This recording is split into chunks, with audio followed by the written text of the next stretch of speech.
हिंदू धर्म को छोड़ दो। क्यों?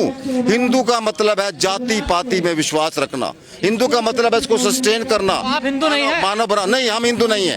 We are not Hindu. ना ना, हिंदू का धर्म नहीं है, ब्राह्मणवादी धर्म है। हम हिंदू नहीं है, हम इंसान है। आप संविधान बचाने की बात कर रहे हैं, लेकिन कुछ लोग कह रहे हैं संविधान खराब है, इसको बदल देना चाहिए। हाँ, संविधान खराब तो आरएसएस के ने पहले से इसको जलाने की कोशिश की थी। 2014 के बाद संविधान को जलाया गया। यहाँ पर दिल्ली में वो खराब इसीलिए कहते हैं ना, वो कहते हैं मनुस्मृति लेके आओ। मनुस्मृति में सारे वर्ण होंगे और ये शूद्र हैं। जो यहाँ इकट्ठे हुए हैं ना, ये 85% लोग हैं, ये कहते तुम शूद्र हो, तुम्हारा कोई राइट नहीं है। मुसलमानों का कोई राइट नहीं। सावरकर जी ने कहा मुसलमानों का कोई राइट नहीं है, क्रिश्चियंस का कोई राइट नहीं है। यहाँ केवल ब्रह्मा के मुंह से पैदा हुए वो 3% लोग, जिन्होंने पीछे वहाँ एक मीटिंग की थी, अभी तेलंगाना से आए थे, वो लोग यहाँ राज करें और इस देश का बर्बाद करें। हमारे लोग, हमारे बच्चे, संविधान बचाने का मतलब है कि हमारे बच्चों में दम है, वो गोल्ड मेडल ला सकते हैं, ये इनके बच्चों में नहीं है। इसलिए संविधान बचाना जरूरी है ताकि दुनिया में हमारा रोशन हो नाम। जो बदलना चाहते हैं, ये उनकी मंशा आज से नहीं है सर, उनकी ये मंशा राइट फ्रॉम द बिगिनिंग है। उन्होंने अपने संविधान ही बनाए थे और जो चाहते थे कि हम इस प्रकार का संविधान लागू करेंगे, तो ये उनका एक बहुत बड़ा प्रपंच है पहले से, और आज वो सत्ता में आ गए हैं। तमाम साधु संत बाबा कथावाचक कह रहे हैं कि बाबा साहब ने संविधान लिखा नहीं है, तो झूठ है सर। ये सारी बकवास। OMG पिक्चर देखी होगा, ओ माई गॉड, उसमें लिखा हुआ है, उसमें पढ़ना उसको दोबारा। ओ माई गॉड में लिखा, जितने भी साधु संत है ना, इनका जो IQ लेवल है ना, intelligence quotient, that is below room temperature. गजब का वो डायलॉग है परेश रावल का। और आज हमारे जो नेता बने बैठे हैं ना, यहाँ पर टेलीप्रॉम्प्टर पे जाके अंग्रेजी बोलते हैं बिहार में, और जब ओबामा पूछता है sir how are you, would you like to have a cup of tea, वो कहते हैं है, वो हंसते हैं एंड दे फील ऑफेंडेड कि इनको ये नहीं पता कि what I am asking for. तो ये वो लोग आज लो IQ के लोग जो है ना, वो आज देश के ऊपर चढ़। बहुजन अलायंस आप लोगों ने बनाया हुआ, आप कह रहे हैं संविधान को बचाएंगे, यही बात तो राहुल गांधी कह रहे हैं, तो उनके साथ क्यों नहीं जा रहे हैं आप? तो राहुल गांधी भी हाथ में कड़ावे बांध के कुछ कुछ बातें ठीक कर रहा है। वो भी कहता है मैं ब्राह्मणवादी हूँ, ये आई डोंट नो वो किस टाइप का, लेकिन कुछ बारों में वो ठीक है पहले से। राहुल गांधी के फादर को मारा गया, उनको मारा गया, उनकी दादी को मारा गया ना, और उसके फादर ने बाबरी मस्जिद के ताले खुलवाए थे, तो वो उनके अंदर भी RSS के घुसे हुए हैं, और कांग्रेस में RSS के घुसे हुए हैं। तो राहुल गांधी को उनसे बचना चाहिए। राहुल गांधी कह रहे हैं हम उनका सफाया कर रहे हैं।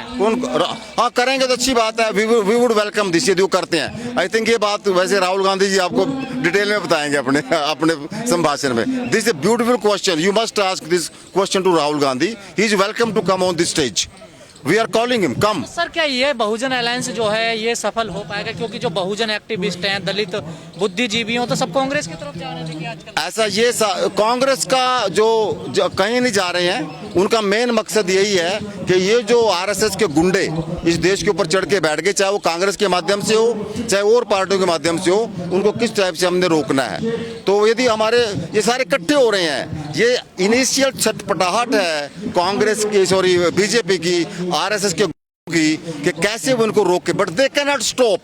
This is a big moment, this is a big revolution going to happen. ये पहली बार हुआ है आज हमारे देश में कि आज ओपनली ये कह रहे हैं, ये यहाँ ऐलान हुआ है ना, हिंदू धर्म को छोड़ दो। क्यों? हिंदू का मतलब है जाति पाति में विश्वास रखना। हिंदू का मतलब है इसको सस्टेन करना। आप हिंदू नहीं है? मानव नहीं, हम हिंदू नहीं है, वी आर नॉट हिंदू। ना ना, हिंदू का धर्म नहीं है, ब्राह्मणवादी धर्म है। हम हिंदू नहीं है, हम इंसान है। ये ब्राह्मणवादी यहाँ व्यवस्था चल रही है। हमारे लिए जोरोएस्ट्रियन अवस्था के, हमारे लिए बुद्ध, हमारे लिए जीसस, हमारे लिए मोहम्मद, हमारे लिए फरीद, हमारे लिए नानक, ये हमारे धर्म है जिन्होंने मानवता की एकता की बात की है। हिंदू ब्राह्मण ब्रह्मावादी ये हमारे धर्म का पार्ट नहीं है। हमारा जो धर्म है जो अवस्था से शुरू होता है, right from the Persian civilisation, हमारा धर्म बाबा नानक तक आता है। आपकी बातों से किसी की भावनाओं को ठेस पहुंच जाएगी सर? अब किसकी भावना? उनकी भावना को तो हर रोज ठेस पहुंच रही है, हर रोज ठेस पहुंच रही है। बाबा अभी स्वामी दयानंद ने मूर्ति पूजा का विरोध किया। स्वामी दयानंद का जानते हैं ना आप, उनको उन्होंने मारने की कोशिश की है। जो व्यक्ति संविधान की या हमारे 51 हमारा जो 51 आर्टिकल है, उस 51 आर्टिकल की बात करता है, साइंटिफिक टेम्परामेंट की बात करता है, उससे उनको भावनाओं को। उन लोगों का आरोप है कि आप सनातन को कमजोर कर रहे हैं। देखिए, सनातन को बदनाम करने की कोशिश कर रहे हैं। कोई सनातन को कमजोर, ये तो उनका आरोप है ना, लेकिन एक्चुअली आप देखेंगे उनका उनका एजेंडा क्या है? उनका एजेंडा है समाज को बाइफरकेट करना।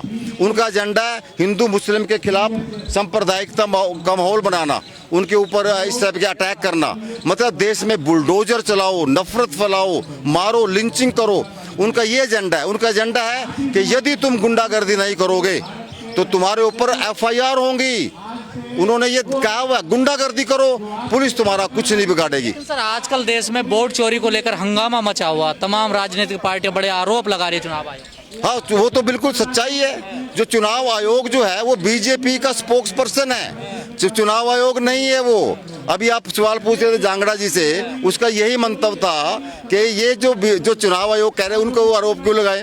भाई चुनाव आयोग की जो एक निष्पक्षता होती है, किसी भी जज की निष्पक्षता पता चलता है ना।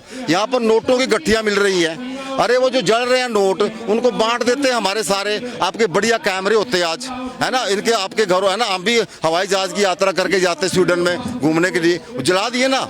तो ये लोग संविधान की रक्षा नहीं करते, इनके अंदर जस्टिस का कोई जज्बा नहीं है। ये जस्टिस डीएनए में जस्टिस नहीं है। They love to kill. आपको पता होगा सावरकर ने। जनता किस पे विश्वास करे? चुनाव आयोग पे विश्वास नहीं, न्यायपालिका पे आपने बताया कि नोट मिले, ये सबको सामने देखे, तो क्या करे जनता? नहीं, जनता मेरे ख्याल से अब जागरूक हो रही है। I thanks all of this media.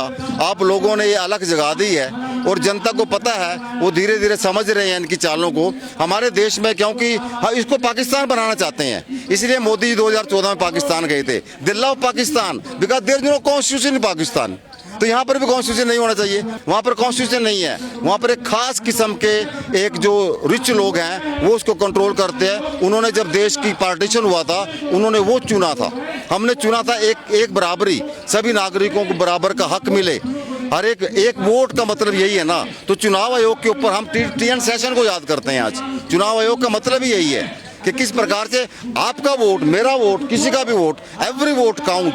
लेकिन ये चाहते हैं कि वोट ना पड़े। अब यहाँ एक डेमोक्रेटिक आवरे में, under the guise of democracy, they want to impose authoritarianism. कि किस प्रकार से अथॉरिटेरियन, और वो भी कम्युनल अथॉरिटेरियनिज्म, वो भी सावरकरी अथॉरिटेरियनिज्म, वो भी इस प्रकार का एक ऐसा माहौल बनाना चाहते हैं कि जिस प्रकार से हमारे देश में नफरत फैले, एजुकेशन की बात ना हो, समानता की बात ना हो, एक जैसी शिक्षा ना हो, सरकारी स्कूल बंद हो जाएं।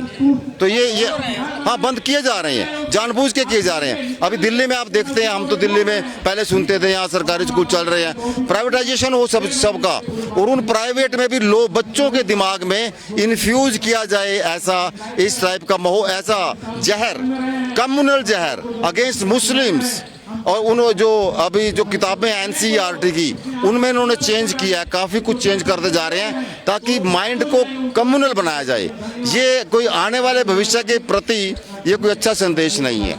अभी एक भिवानी में बहुत बड़ा एक हादसा हुआ, लव जिहाद के नाम पर एक सुशील वर्मा नाम के एक बंदे ने वहाँ पर एक बड़ा भारी कांड किया, घर जलाए, सीसीटीवी कैमरे इनके तोड़ दिए। इनके घर में सीसीटीवी कैमरे लगे हुए थे। जब ये थाने में जाते हैं तो थाने वाले इनका कोई बयान नहीं लिखते। इनको प्रोटेक्शन दी जाती है 3 तारीख को, 3/7 को प्रोटेक्शन दी गई। पुलिस की प्रोटेक्शन में इनके घर जलाए गए। और जब मेडिकल के लिए MLR होती है ना, मेडिकल लीगल रिपोर्ट, जिसके ऊपर ये एट्रोसिटी हुई हो, जिसको मारा गया हो, इंजरी की गई हो, उसके लिए जब गए तो वहाँ पर वो कहते हैं डॉक्टर साहब ये वाला, ये उनको भगा दिया 5 तारीख को। ये भी आप दिखा दें उनको। वहाँ डॉक्टर एक अपना जो सिविल हॉस्पिटल भिवानी का है, ये वहाँ पर 2 यंग डॉक्टर, एक डॉक्टर विजया थी वहाँ पर, सी वॉज ए वंडरफुल लेडी। वो एक सच्ची वो थी, उसको वो बनाना चाह रही थी कि मैं अपने डॉक्टरी का फर्ज अदा करूं। लेकिन एक विक्रम सांगवान वहाँ डॉक्टर आया जो उस हॉस्पिटल का डॉक्टर भी नहीं है, जो RSS के लोगों ने वहाँ भेजा कि इनका मेडिकल नहीं बनना चाहिए, उनका मेडिकल डिनाई किया गया। ये संविधान के ऊपर सबसे बड़ी हत्या। हाँ, उसके ऊपर उनका मेडिकल हो, लज्मा को उन्होंने जाके उसका फोन छीना, घर में जाके अटैक किया, उसके ऊपर केस होना चाहिए, उसकी स्पेसिफिक रिपोर्ट है। लेकिन ये उनको खरीद रहे हैं। संविधान के ऊपर सबसे बड़ा खतरा, माय डियर यंग फ्रेंड्स, वो सबसे बड़ा खतरा यही है कि जब हमारे बच्चों का भविष्य सुरक्षित नहीं है, तो हमारे संविधान पे खतरा है। मेरे ख्याल से ये लड़ाई बहुत काबिल गौर लड़ाई है। इसको ये धार्मिक उन्माद में और ये क्या होता है धार्मिक भावनाओं में ऐसी चीज़ों में उलझा के रख देना चाहते हैं। ये कोई मैसेज नहीं है। We stand for Mohammad Singh Azad, Udham Singh. We stand for the ideology of Udham Singh, जो कम्युनलिटी के खिलाफ, कम्युनल एजेंडे के खिलाफ लड़ा। We stand for Bhagat Singh. We stand for all this people who sacrificed their lives. Thank you sir. और जो संविधान को बनाने से पहले जो कुर्बानियाँ इस देश के हमारे शहीदों ने दी हैं, उनका जो सपना था देश का कि किस प्रकार का देश होगा, जो हमारे कैमरे के पीछे खड़े हैं, इनके 2-2 लाख रुपए इनकी तनख्वाह होनी चाहिए यदि आप जर्मन में रहते हैं। ये अपने आप ऐश करते हैं दिल्ली में बैठ के बड़ी बड़ी उसमें, और यहाँ पर जो हमारे लोग खड़े हैं वो दर दर की ठोकरें, जवानों के पास रोजगार नहीं है। तो इन्होंने अडानियों अंबानियों के हाथ हमारा देश बेच दिया। मेरा नाम है डॉक्टर पवन कुमार आर्यन। मैं तो एडवोकेट हूँ पंजाब हाई कोर्ट चंडीगढ़ में।